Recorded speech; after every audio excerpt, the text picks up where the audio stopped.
lhe dou as boas-vindas ao Autoconsciente, um podcast que fala de vida interior para você se entender melhor.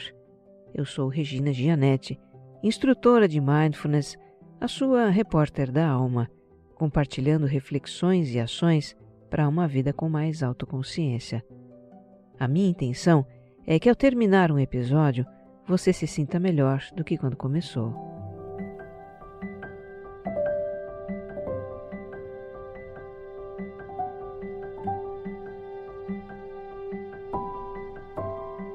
E se você é novo por aqui, deixa eu te contar um pouco sobre a proposta desse podcast.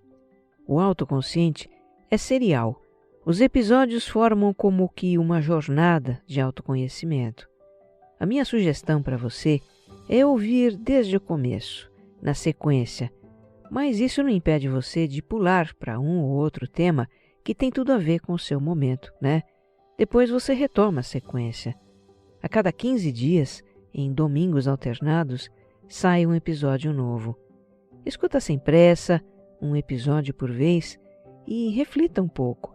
Coloque em prática alguma ideia que o podcast lhe deu. Eu te convido a me seguir no Instagram, que é onde eu mais interajo com os ouvintes.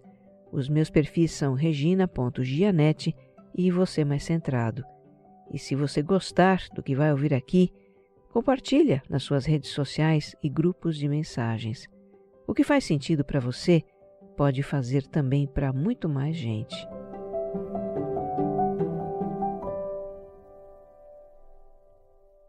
Episódio 96. Quando sentimos raiva.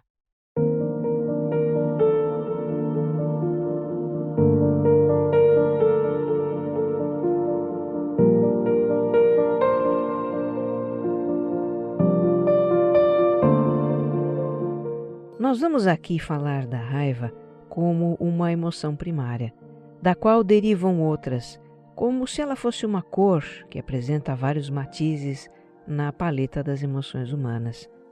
Por exemplo, a indignação, o ultraje, o desprezo, a revolta, a ira. Então, quando eu falo em raiva, eu estou me referindo a todas essas emoções secundárias também, tá? Eu não me lembro de ter vivido tempos em que a emoção da raiva estivesse tão presente na nossa vida. Nos turbulentos dias de hoje, parece que todos os motivos possíveis e imagináveis para enraivecer se manifestam todos juntos e misturados.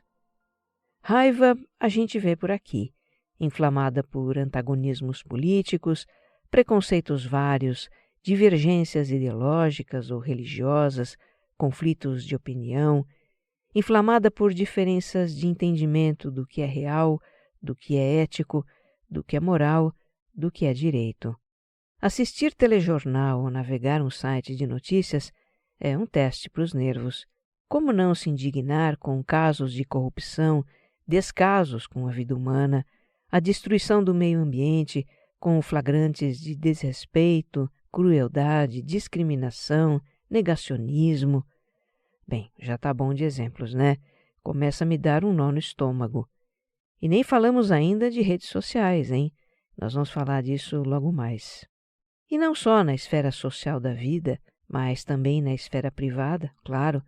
Também temos as nossas divergências com pessoas próximas, situações irritantes, acontecimentos que nos tiram do sério. Mas, enfim, o que fazer com a nossa raiva? Está aí algo da nossa natureza com o que é difícil de lidar. Se trata de uma emoção de alta intensidade. É muita energia envolvida. Nós podemos ser tomados por ela, perder completamente a noção e até fazer coisas terríveis. A raiva tem um potencial destrutivo. Mas assim como a energia nuclear, que é destrutiva quando usada em bombas e construtiva quando usada em equipamentos médicos, a raiva também pode ser canalizada construtivamente para criar mais equanimidade nas nossas relações.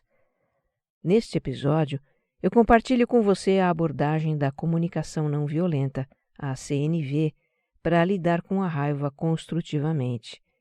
É uma abordagem poderosa criada pelo pai da CNV, o psicólogo americano Marshall Rosenberg. Na visão dele, A raiva nos chama a conectar com necessidades que temos e não estão sendo atendidas.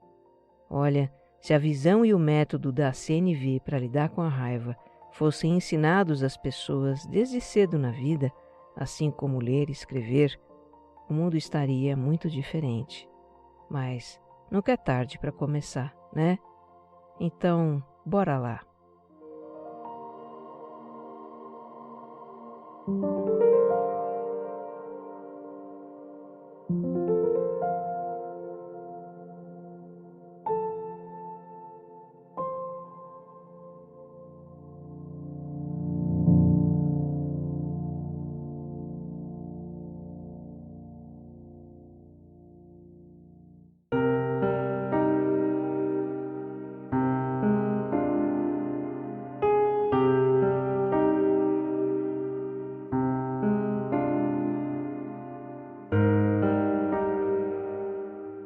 Antes de explorar como lidar com a raiva, uma reflexão que eu acho importante a gente ter é sobre como as redes sociais provocam essa emoção em nós.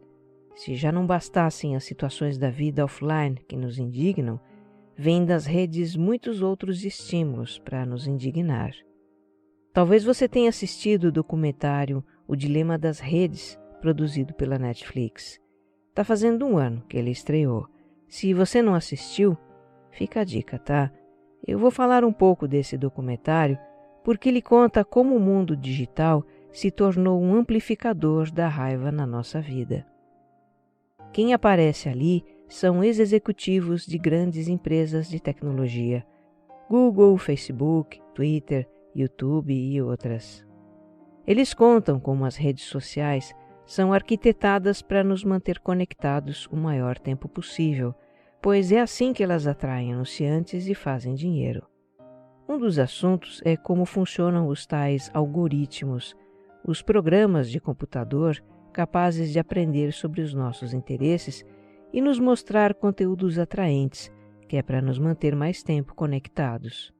E isso vai muito além de situações que a gente percebe, tipo, se você curtir um post de gatinhos fofos, vão começar a aparecer sugestões de perfis de animais fofos na timeline.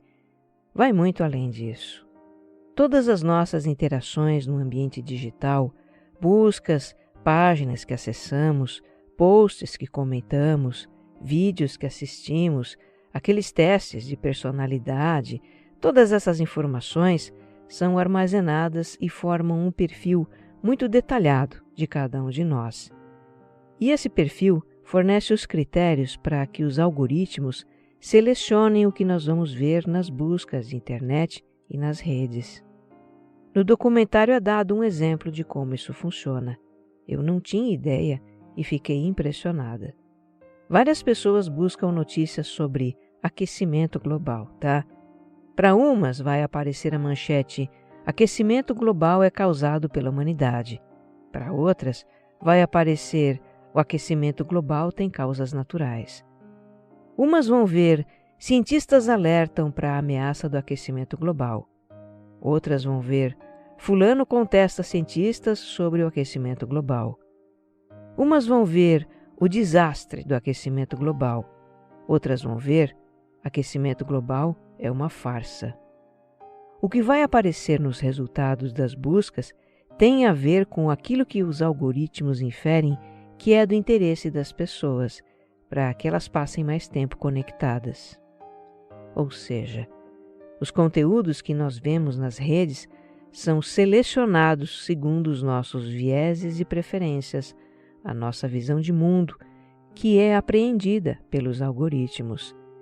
E se tudo que a gente vê só reforça a nossa visão, não é difícil a gente criar uma ideia de que a nossa visão é que predomina, é a que está certa. As redes dão a impressão de que todo mundo está falando a mesma coisa que nós pensamos. Logo, quem pensa diferente está por fora, está errado. E assim, o ambiente digital realça as diferenças de pensamento entre as pessoas, nos aproxima de quem pensa igual e afasta de quem pensa diferente. E isso, dizem os especialistas, tem contribuído com a crescente polarização da sociedade. Não é que o ambiente digital tenha criado a polarização. Ela tem causas sociais e políticas que são muito complexas, mas é muito evidente que esse ambiente alimenta a polarização. E aqui a gente começa a ver a ligação entre redes sociais e raiva, não é? No documentário, engenheiros que trabalham nas grandes empresas do mundo digital contam que os algoritmos que usam inteligência artificial, eles são capazes de deduzir que tipo de assuntos podem nos interessar. Assuntos que a gente nunca buscou e nem tem conhecimento, mas tem potencial para prender a nossa atenção. E algo que prende muito a atenção são conteúdos polêmicos, provocativos, que causam indignação. Essas coisas dão audiência. Elas atiçam o nosso lado sombra. Então, fake news, teorias da conspiração, tretas, discursos de ódio são turbinados pelos algoritmos porque têm um alto potencial de engajamento.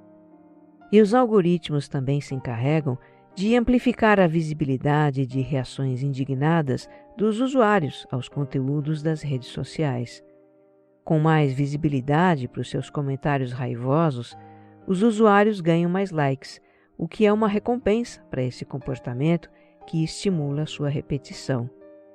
É assim que muitas pessoas são incentivadas a insultar, agredir, discriminar e lacrar nas redes sociais.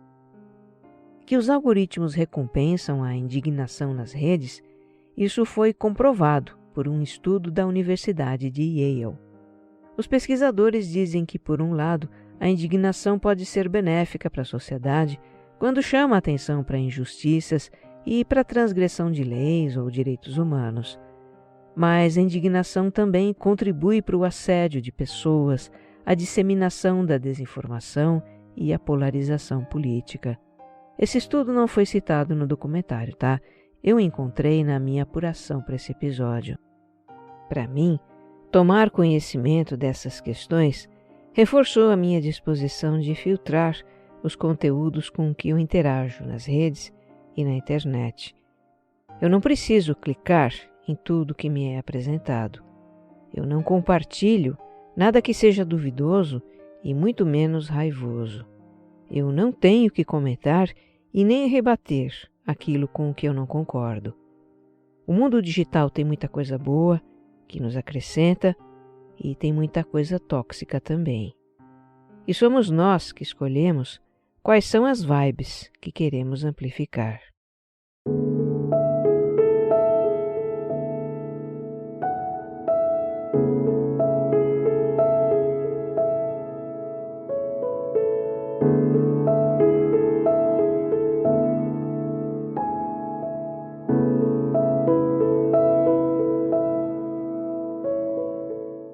Porque a raiva é uma emoção intensa, com um potencial ofensivo, destrutivo, nós somos educados a reprimi-la. Pense numa criança pequena que deseja pegar um objeto perigoso, digamos que um copo de vidro, e a sua mãe tira o copo de perto, coloca em um lugar alto. Então a criança, frustrada, ela se irrita com a mãe ou arremessa algum outro objeto no chão numa reação de raiva, que aliás é algo da nossa natureza. Como é que normalmente as pessoas lidam com reações de raiva de uma criança? Não faz assim. Ah, que feio, que mal criado. Não é? A mensagem passada para a criança é: raiva não pode. É bem verdade que, se não forem colocados limites, se for permitido que a criança ganhe tudo no grito, no esbravejar, estaremos criando um pequeno ditador, alguém que, no mínimo, vai ter problemas de relacionamento na vida. Por outro lado, como a criança não tem capacidade de ponderação, ela vai entender que raiva é errado, o que também pode levar a um sentimento de culpa por sentir raiva. Mais tarde, a escola, a religião, a vida social reforçam a ideia de que devemos ser calmos, razoáveis, resolver as diferenças pelo diálogo, respeitar o outro e tudo mais. São todos ensinamentos fundamentais para a vida civilizada, sem dúvida. Só fica faltando uma coisa: o que fazer com a raiva que a gente sente? Isso ninguém ensina. Porque conter essa emoção pode evitar um problema, o de gerar atritos, prejudicar alguém, mas cria outro. Reprimir a energia da raiva dá ruim. É péssimo para a nossa saúde física e emocional. Ou ela somatiza na forma de doenças, ou vai se acumulando, criando uma pressão interna que em algum momento explode com violência. Quantos não são os casos de pessoas que reprimem a raiva gerada por uma situação, às vezes por anos, até que um dia toda essa emoção acumulada irrompe num ataque de fúria, e a pessoa ensandece, quebra tudo, agride, fere os outros. No seu livro O Surpreendente Propósito da Raiva, o Marshall Rosenberg alerta para os danos de considerar essa emoção como algo a ser reprimido simplesmente. Isso com frequência nos leva a expressá-la de formas perigosas para nós e para os outros. Ele também diz que gerenciar a raiva socando travesseiros apenas não é suficiente. Isso pode nos deixar até mais suscetíveis a expressá-la de maneira agressiva. Na perspectiva da CNV, criada pelo Marshall, a raiva é vista como uma manifestação de uma necessidade que temos e que não está sendo atendida.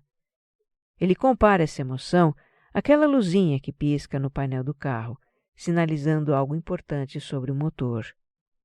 Você não iria ignorar nem simplesmente desligar essa luzinha, não é? Você iria parar o carro e procurar descobrir o que ela está dizendo, algo que precisa ser feito no carro.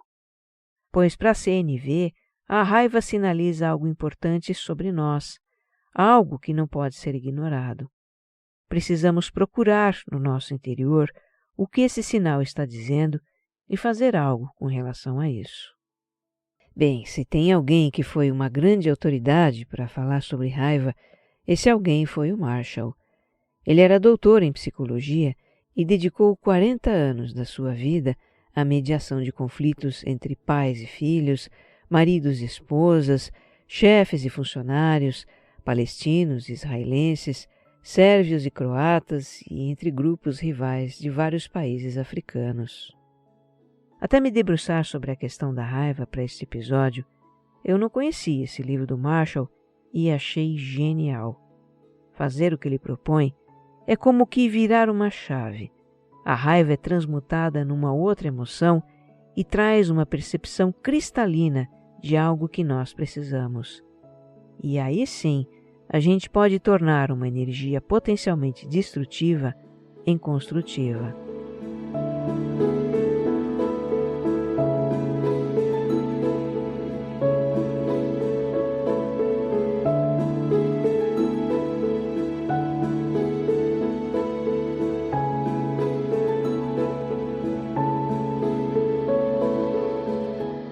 Eu vou descrever os passos para a gente praticar a abordagem da CNV para a raiva. Presta bem atenção neles. Depois eu trago as considerações do Marshall para responder a alguns questionamentos que podem surgir. O primeiro passo é fazer a distinção entre o gatilho e a causa da raiva. Vamos imaginar a seguinte situação. Fulano me acusa de algo que eu não fiz e isso me deixa com raiva. A situação de ser acusada é o que dispara a minha reação de raiva. É o gatilho, certo? Se dispara, é o gatilho, mas não é a causa. A causa é o meu julgamento da atitude do outro. No exemplo, fulano me acusa de algo que eu não fiz. Vamos imaginar que eu faço um julgamento do tipo: fulano está sendo leviano, ele não pode pensar isso de mim, fulano quer me prejudicar. Pois é a minha avaliação julgadora da atitude de fulano que causa a reação da raiva. Veja, eu poderia ter uma interpretação diferente da atitude do fulano, tipo, ele está enganado, ele está mal informado, ele se precipitou em me acusar sem conhecer todos os fatos. E nesse caso, eu poderia nem sentir raiva. O Marshall Rosenberg sustenta que a causa da raiva está ligada ao julgamento que fazemos da atitude do outro. E ter clareza do julgamento é o segundo passo. Para dar o terceiro passo, a gente precisa assumir uma premissa central da CNV, a de que a emoção da raiva deriva de uma necessidade que temos e não está sendo atendida. Então, no terceiro passo, eu buscaria identificar qual é a necessidade minha que não está sendo atendida naquela situação. Digamos que seria a minha necessidade de ser tratada com justiça. E, por fim, no quarto passo, a gente coloca assertivamente essa necessidade para o outro, usando o formato da CNV. Ficaria algo assim: você está me acusando de algo que eu não fiz e isso me deixa muito indignada. Eu mereço ser tratada com justiça. Então eu peço que você se intere completamente dos fatos para entender o que aconteceu. Olha, eu fiz um episódio inteiro sobre como se colocar segundo a comunicação não violenta. Escute para aprofundar esse assunto, tá? É o 49, sobre dar e receber feedback, parte 2. Bom, para responder eventuais questionamentos que você possa estar fazendo sobre essa abordagem, eu trago aqui as considerações do Marshall sobre o modo como a gente normalmente lida com a raiva. Segundo ele, a nossa tendência é justificar a raiva com a atitude do outro. É pensar algo assim: eu estou com raiva porque fulano me acusou de algo que eu não fiz. Isso acontece porque nós somos ensinados a responsabilizar o outro pela nossa raiva. É uma forma de fazer o outro se sentir culpado, de puni-lo. Mas o Marshall nos lembra que a função natural das emoções é nos estimular a ter as nossas necessidades atendidas. Assim como o incômodo da fome nos mobiliza a buscar alimento para atender uma necessidade física, as emoções nos mobilizam para a satisfação de necessidades subjetivas, de segurança, pertencimento, respeito, apreciação, afeto e outras. Só que no caso da raiva, em vez de nos conectar com as nossas necessidades, o que nós fazemos é julgar a atitude do outro. A energia que a gente deveria dirigir para a satisfação de uma necessidade, ela é desviada para uma outra finalidade, a de culpar e punir o outro. E quando fazemos isso, é provável que algumas coisas aconteçam, explica o criador da CNV. Provavelmente a nossa necessidade não será satisfeita, porque afinal a gente não verbalizou isso para o outro. O que nós fizemos foi dizer para ele julgamentos e acusações. Aí a tendência dele é se defender ou contra-atacar e uma discussão se instala. Ainda que o outro faça o que a gente quer depois que o julgamos e acusamos, ele não vai fazer por boa vontade, mas por medo, por culpa, talvez por vergonha. Então, quando a gente se pegar indignada, furiosa, pistola com a atitude de alguém, vamos nos lembrar que a atitude é o gatilho da raiva, mas não a causa. E olha, se o outro nos provocou algum dano, considerar a atitude dele como gatilho não vai tornar a atitude menos danosa nem isentá-lo de responsabilidade pelo que ele fez, mas vai nos permitir lidar com a raiva de uma forma construtiva.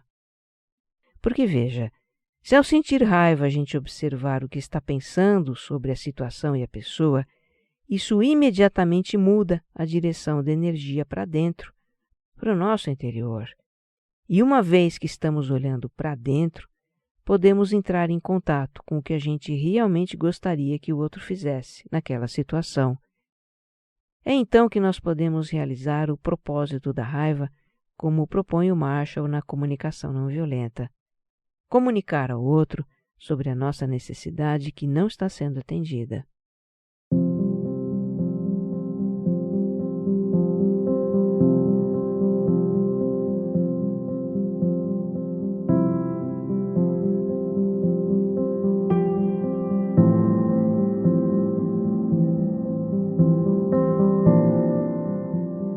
Eu conheci a CNV faz um par de anos e colocá-la em prática não só faz a diferença para a nossa comunicação, mas também agrega muito para a autoconsciência, com essa questão de reconhecer as nossas necessidades e verbalizá-las. E essa abordagem do Marshall para lidar com a raiva, isso é a cereja do pudim. Eu fiquei imaginando como seria o desfecho de uma situação que fez o meu sangue ferver semanas atrás. Foi uma discussão que eu tive com o meu marido. Ele chegou para mim já visivelmente irritado, devia estar de ovo virado naquele dia, e disse que não estava encontrando uma roupa dele. Eu perguntei se ele havia procurado em alguns lugares e ele disse que não estava lá. Aí eu respondi, bom, se não está nesses lugares, então eu não sei onde pode estar. Até aí eu estava calma. Mas então ele começou a me fazer cobranças, que eu tinha que saber onde estavam as coisas naquela casa e o que eu fazia o dia inteiro que não sabia. Ah, para quê? Essas cobranças foram um gatilho de indignação para mim. Aí eu também me alterei e saiu faísca para todo lado. Revendo essa situação sob a perspectiva do livro, eu relembrei o que me passou pela cabeça na hora.